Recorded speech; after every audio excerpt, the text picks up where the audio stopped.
құрметті әріптестер, сіздерден бірінші біз сіздермен бөлім бойынша жиынтық бағалау мен 90 бойынша жиынтық бағалау сараптамасын талдау жұмыстарын жүргізудегі процент есептеу туралы сіздерге түсіндіріп кетейін деп отырмын. Өте жеңіл жолын.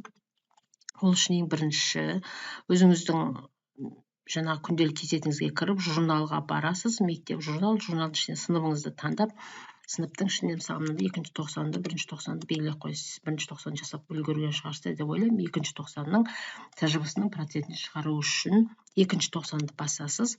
Содан кейін барып, шетте тұрған Excel дегенді басқан кезде сіздің мынау бжб тжб мен жалпы қалыптастырушы бағалаудағы журналыңыз жүктеледі. Жүктелген жұмысыңызды Excelді ашасыз. Ашқаннан кейін сізде осындай журнал пайда болады. Енді не істейсіз? Бұны осылай айшықтандырып алып, удалить етесіз. Қазір мына жерден айшықтандырып алып, удалить батырмасын басып, тағы да удалить батырмасын басып, бізде тек қана қалды бөлім бойынша жиынтық бағалаулар мен 90 бойынша жиынтық бағалаулар қалды. Енді біз бұларға баған қосу үшін мына жерде айшықтандырып вставить дегенді басамыз. Келесі тжб-ның астынан айшықтандырып вставить дегенді басамыз. Мына жерден мынаның проценттерін алып тастауға, бағаларын удалить етуге болады осылай. Болды, енді не істейсіз? Бізге процент шығаруымыз керек. Процент белгілерін қойып қояйық мына жерге. Алдын ала барлық общий максималды балдың тұсына процент белгілерін қойып алайық. Енді мынау Айбол Ерсайынның процентін шығару үшін осы жерге келіп, тең белгісін қойып, алған балдың үстінен басып, одан кейін таяқшаны басып, алуға тиісті максималды балды жазасыз, мысалға 10 бал. Одан кейін бар процентті басып, энтерді басасыз. Осылай сізде мына процент көрсетіледі.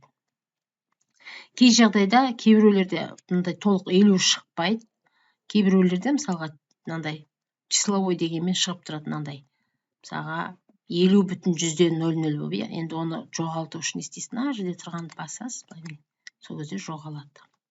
Енді осылай біз Ерсайындікін шығарып алған кейін, мына жерден төмен қарай тартып, соңына дейін апарған кезде барлық бағалардың проценті шығып келеді. Міне қараңыз. Түсінікті ғой, Осы сияқты процесті ары қарай жалғастырамыз. Тағы да 2-ші бжб-ның процентін шығару үшін тағы да тең белгісін қоямыз. Алған ұпай санын қоямыз. Бөлу белгісін қойып, алуға тиісті жалпы ұпай санын қойып, процент қойып, энтерді басасыз. 50 шықты, тағы да төмен қарай тартып, барлық баланың процентін шығарып аламыз. Сол сияқты 90 бойынша жиынтық бағалаудың процентін шығарайық. Ол үшін не істейміз? Ол үшін тағы да жаңағы теңді басамыз. Алған балдың үстінен басамыз. Бөлу таяқшасын бөліп, алуға тиісті 20 ұпайды қойып, процентті басып, энтерді басасыз. Сол кезде алған ұпай саны шығып тұр. Жалпы ұпай саны осылай шығады. Төмен қарай жылжытамыз. Осылай барлық ұпай саны есептелінді. Қараңыз, 2 бжб тжб. Сіз оны каждый жеке есептеп уақытыңыз кетіріп отырмайсыз. Енді не істейсіз? Бұны енді өзіңіздің жаңағы Word-тағы бжб тжб талдауыңызға салуыңызға болады. Оны қалай саламыз? Ең бірінші мына жерден жаңағы айшықтандырып алып, копировать етіп, Word-қа дайындап қойған бжб талдауыңызға барып вставить етесіз. Міне, сіздің кестеңіз дайын тұр. Енді ары қарай мақсат бойынша талдауыңыз жүргізіп, жүре бересіз. Оп-оңай.